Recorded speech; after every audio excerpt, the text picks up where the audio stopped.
여러분 안녕하십니까? 동국대 향가만엽집 연구실장 김용혜입니다. 해외 동포 여러분들께 사랑의 말씀 전해드립니다. 댓글로 성원해 주시는 시청자 여러분들께도 감사 말씀 전합니다. 오늘은 백제 구원군은 왜 한반도에서 철수했나 그에 대해 설명 올리도록 하겠습니다. 만엽집 9번가 이야기입니다.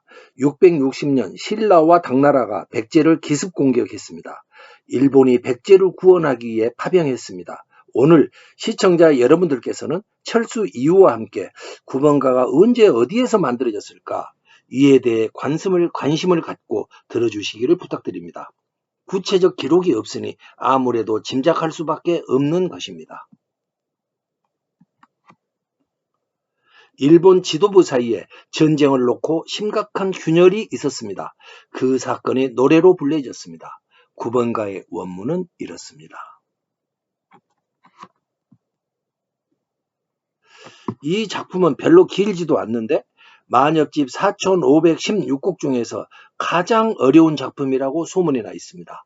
일본인들은 25글자 중에 앞 12글자를 전혀 풀지 못하고 있습니다. 그러나 뒷부분 13글자는 풀어놓았습니다. 이 13글자는 나의 님께서 서서 계시었지. 저 감탕나무 밑에. 이렇게 풀었습니다. 어떠한 메시지인지 저는 알 수가 없습니다. 저는 일본 연구자들은 향가를 풀 수 없다고 이야기하고 있습니다. 만일 풀어놓았다고 하더라도 그것은 잘못되었을 것이다 이렇게 이야기하고 있습니다. 풀 수 없거나 무슨 뜻인지 알 수 없거나 9번가 작품 풀이가 바로 이렇습니다. 저는 오늘 풀기 어렵다고 소문이 난 이 작품을 시청자 여러분들과 함께 한번 풀어볼까 합니다. 그러나 걱정은 마십시오. 별로 어렵지 않습니다. 9번가에 앞서 암살 사건 하나를 먼저 이야기하고자 합니다. 신라와 당나라가 백제를 공격하기 15년 전 645년 서기 645년 일본을 뒤흔드는 초대형 암살 사건이 발생하였습니다. 제명천왕의 아들 중대형 황자가 소아임록이라는 당대 권력 실세를 칼로 목을 베 암살해 버렸습니다.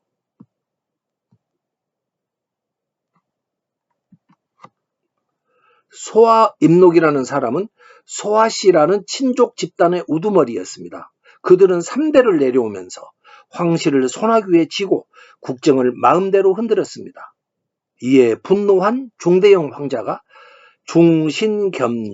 중신겸족이라는 무사와 함께 소아임록을 암살하기로 계획하였습니다. 그리고 그들은 어머니 천황의 면전에서 소아임록의 목을 베었습니다. 기습이었습니다. 위 그림은 암살 장면을 그린 것입니다. 빨간 원을 봐주시죠. 오른쪽 빨간 원입니다. 소아임록의 목이 날아가고 있습니다.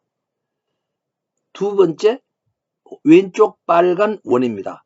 천황이 눈앞에서 일어난 암살 사건을 보고 급히 피하고 있습니다. 암살 사건 후 권력이 어디로 갔을까요? 조금 전까지의 권력자는 목이 달아났고 천황은 피신하였습니다. 그 자리에 중대형 황자와 중신겸록이 피 묻은 칼을 들고 서 있습니다. 중대형이 황태자가 되었습니다. 다음 천황으로 정해진 것입니다. 중대형 황태자는 칼로 일어선 지도자였습니다. 이 사진은 이때 목이 잘려 죽은 소아임록의 머리 무덤입니다. 지금까지도 남아있다는 게 참 신기합니다.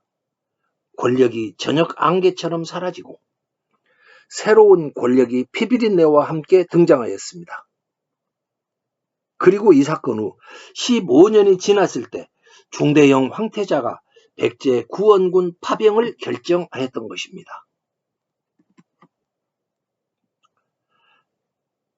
만엽집 9번가는 액전왕이 지었습니다. 액전왕은 여류가인이었습니다. 한반도 출신입니다. 제명 촌황을 밀착 수행하며 향가로 국정을 보좌하였습니다. 9번가는 전쟁 기간 중 만들어진 작품이 틀림없습니다. 왜 그러는지 근거는 뒤에서 차근차근 설명드리겠습니다. 만엽지 9번가를 향가 제작법으로 풀어보겠습니다. 일본인들이 못 푸는 작품이라고 해서 우리도 못 풀 것이다? 그렇지 않습니다. 우리는 향가의 설계도인 제작법을 가지고 있기 때문에 어느 작품이라도 풀 수가 있습니다. 향가 제작법으로 풀이한 결과를 먼저 제가 낭송해 드리겠습니다. 안 떠들어야지. 원만하게 지내는 이웃이어야지. 중대형 황자께서 끓는 당처럼 성을 내시면서 내 여울 속 남자에게 가 활로 쏘아 죽이겠다며 일어서라 하시네. 겸하여 5명의 장수에게도 일어서라 하시네. 새로 무엇을 근본으로 하리. 풀이 결과를 보면 일본 지도부 사이에 의견 충돌이 있었던 것으로 보입니다. 장수들이 서로 칼을 휘두르자 중대형 황태자가 성을 내며 대해인 황자를 활로 쏘려 하였다는 내용입니다. 이들의 충돌을 액전왕이 보았을 것입니다. 그녀는 대해인 황자에게 형과 싸우지 말고 원만하게 지내시라. 그것이 모든 것의 근본이다. 이러한 내용의 향가를 만들었던 것입니다. 액전왕은 대해인 황자의 연인이었습니다. 황자와의 사이에 십시라는 딸이 있습니다. 그때는 한반도에서의 전쟁을 둘러싸고 극도로 스트레스가 쌓여 있던 예민한 시점이었습니다. 그래서 갈등이 폭발했을까요? 일단 분명한 것은 자신의 연인이 황태자와 싸움을 벌이고 있기 때문에 액전왕이 그러지 말라 이러한 작품을 만들었을 것입니다. 서기체라는 표기법도 설명드리겠습니다. 임신서기석이라고 하는 돌이 경주시 현재 동국대학교 캠퍼스 부지 안에서 일제강점기 때 발견되었습니다. 거기에는 글자들이 잔뜩 새겨져 있었습니다. 연구 결과 신라시대 청년 2사람의 맹세가 우리말 어순에 따라서 표기되어 있었습니다. 우리말 어순에 따라서 표기되어 있었다는 점에 유의해 주십시오. 한 구절만 살펴보겠습니다. 천전서라는 구절입니다. 하늘천 앞전 맹세하다 서. 우리말 하늘 앞에 맹세한다.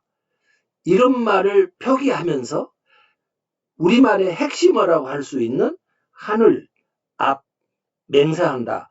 이러한 뜻을 가진 한자를 골라서 우리말 어순으로 나열해 놓고 있습니다. 핵심어에 해당하는 한자를 우리말 어순으로 나열한다. 이러한 표기법을 돌의 이름을 따서 서기체라고 부르게 되었습니다. 그런데 향가를 연구하다 보니 이 조그만 돌에 새겨진 글씨체로 한반도의 향가들이 표기되어 있더라 이 말입니다. 뿐만 아닙니다. 우리 한반도의 향가들 뿐만 아니라 일본 열도의 향가들까지도 이 서기체로 표기되어 있었습니다. 놀라운 사실입니다. 서기체가 바로 향가의 표기법이었던 것입니다. 한반도와 열도에서 동시에 사용되고 있었습니다. 결국 향가의 표기법이란 핵심어에 해당하는 한자를 우리말 어순으로 나열한다. 이것이었습니다. 이제 서기체로 무장하셨으면 9번가를 풀이하실 수 있습니다. 9번가 주요 구절을 한번 풀어보겠습니다. 막효, 첫 2글자입니다. 막은 무엇을 하지 말라. 효는 떠들다 효. 그러니까 막효 하면은 안 떠들어야지. 왜 떠들지 말라 이렇게 푸는 게 아니라 안 떠들어야지 이렇게 풀어야 할까요?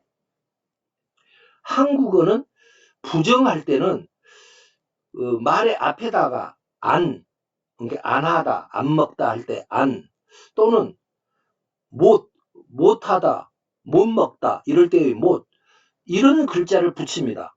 아니나 못 이런 글자를 부정하려고 하는 말 앞에다 붙입니다. 안 하다, 이것은 하다에다가 안을 붙인 말이고, 못 풀다는 풀다에다가 못이라는 글자를 붙이는 식입니다. 막효는, 그러면 막효는 떠들다라는 효가 떠들다라는 효입니다. 그 앞에다가 영어의 not, not, not, 우리말 안 이것을 붙여놓은 겁니다. 그러니까 안 먹다, 안 하다, 안 그렇다 이런 식의 표기법이 사용되어 있습니다.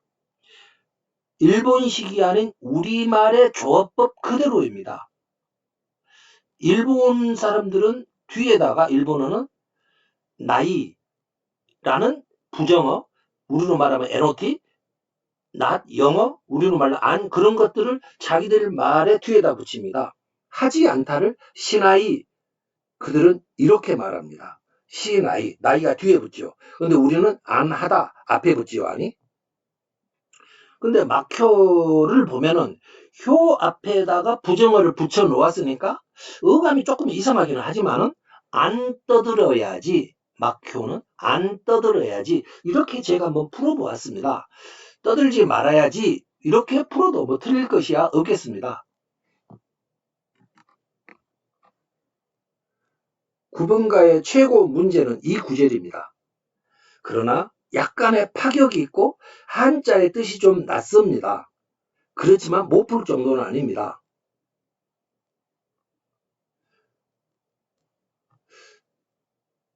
이 한자의 원문에서요, 빨간 글자로 표시되어 있는 세 글자가 있습니다. 앞에는 상칠, 뒤에는 조자입니다. 이 조자는 일단은 빼놓고 보아야 합니다. 왜 그런지는 생략하겠습니다. 그 세 글자를 빼고 나면은 그 뺀 글씨, 까만 글씨만 보면 되겠습니다. 그러면은 대형판기, 오뢰자, 지, 사립, 위 이런 글자만 남습니다. 이 글자를, 남아있는 글자를 아까 제가 말씀드렸죠. 그것을 이 글자를 서기체로 풀면 어렵지 않게 풀립니다. 풀어보겠습니다.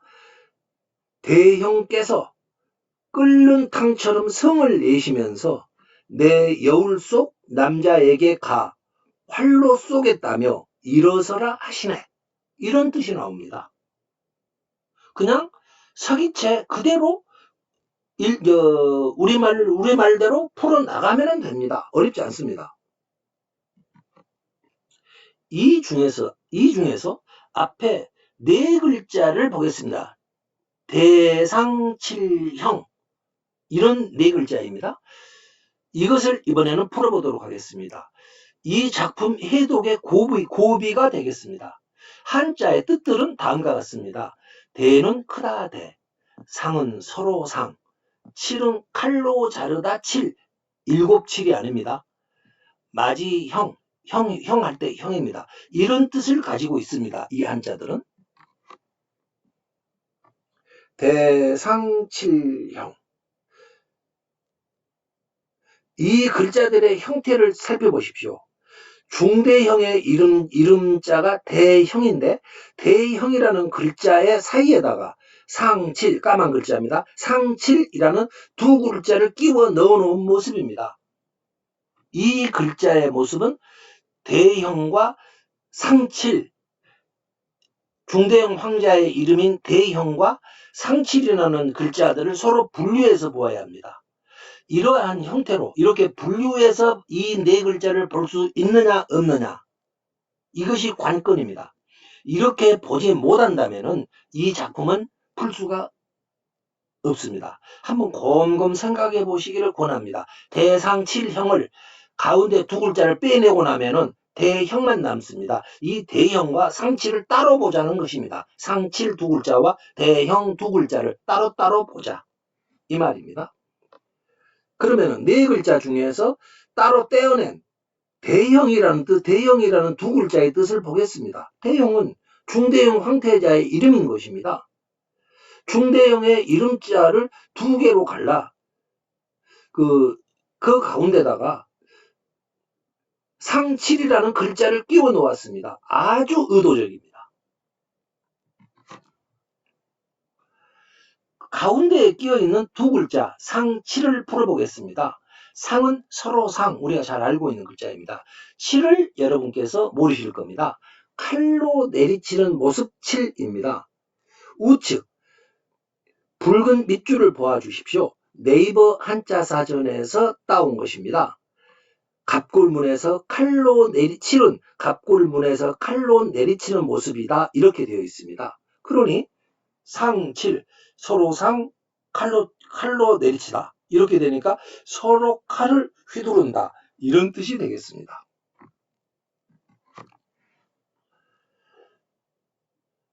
왜 이렇게 고약하게 써놨을까요? 글자를.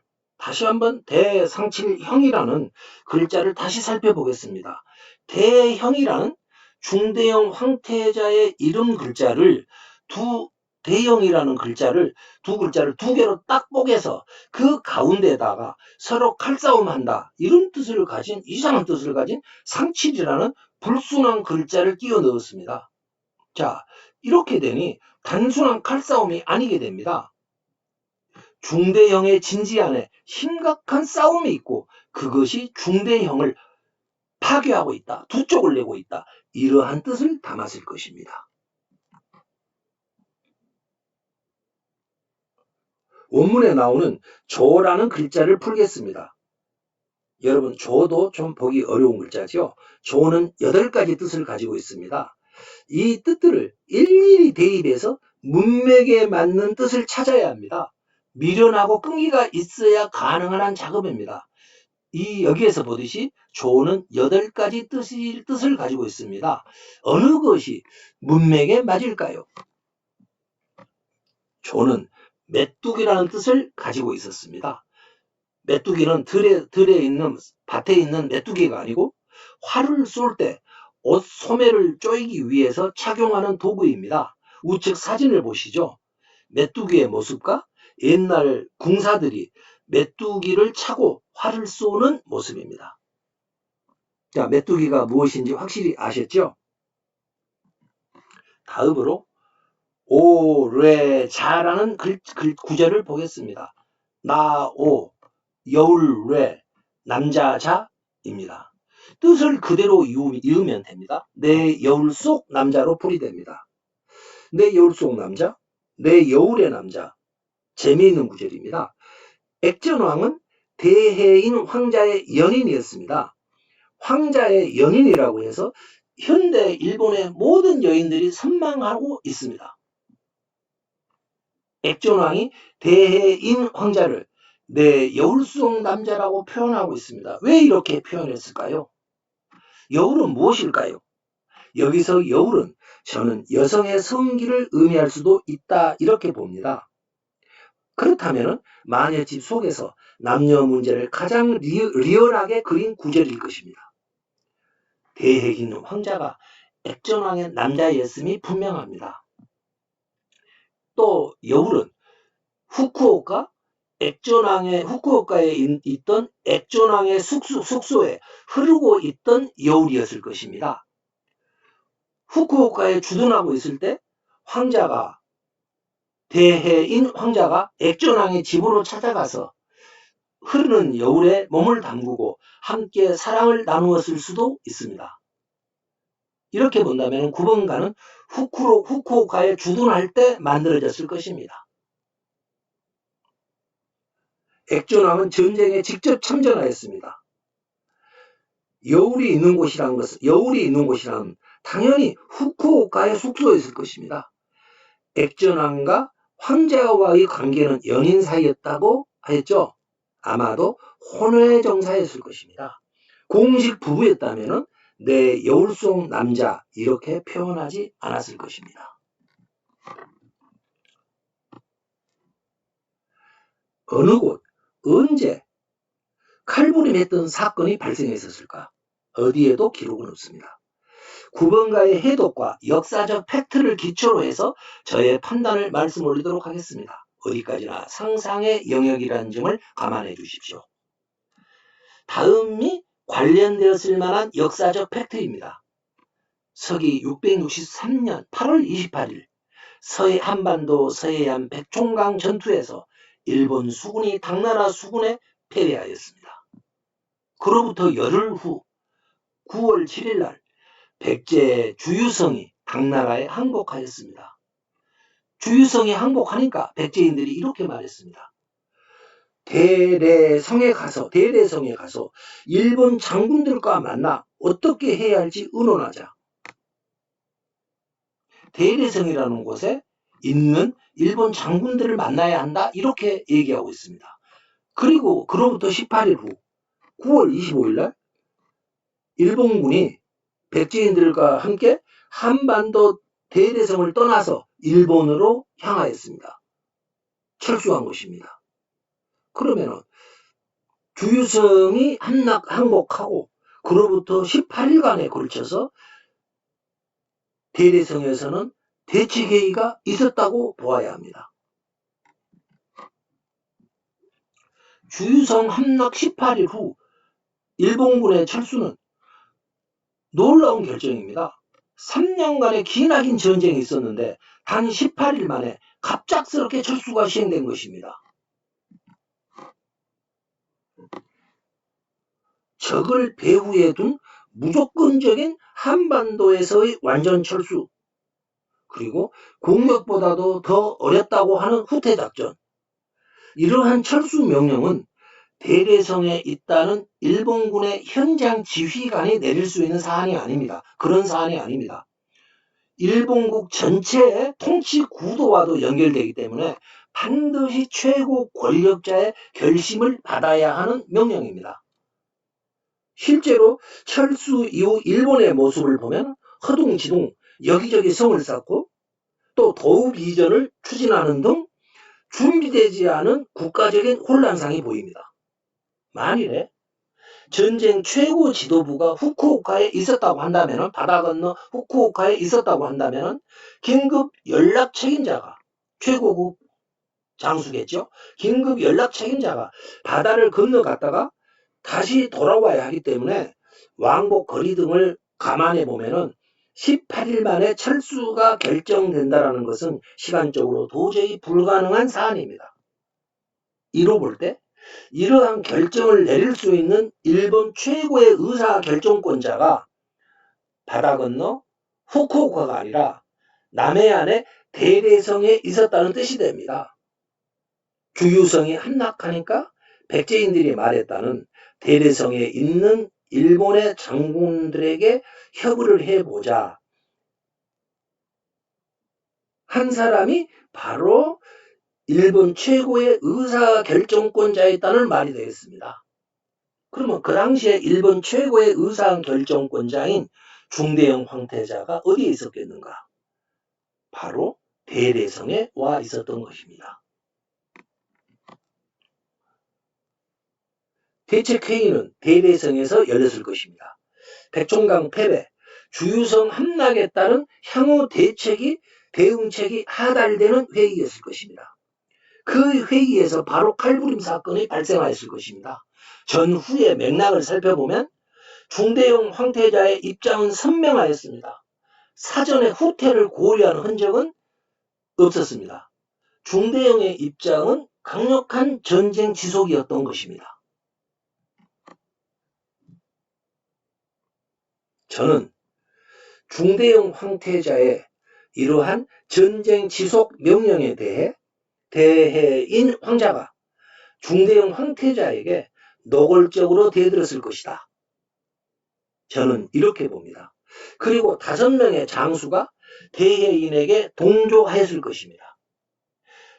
철수 찬성이냐 반대냐를 놓고 급기야 칼부림까지 일어났을 것입니다.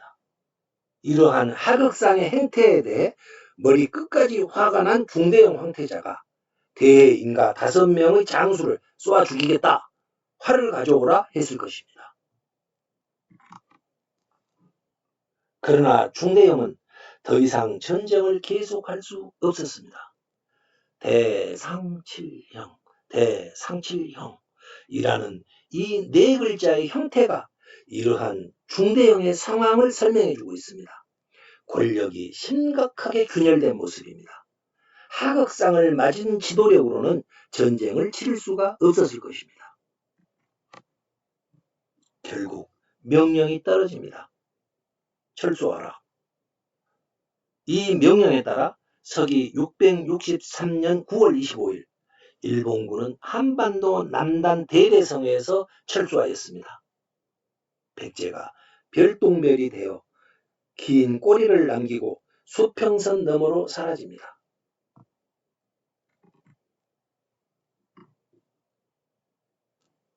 그날 대대성에 여류가인 액전왕이 있었습니다.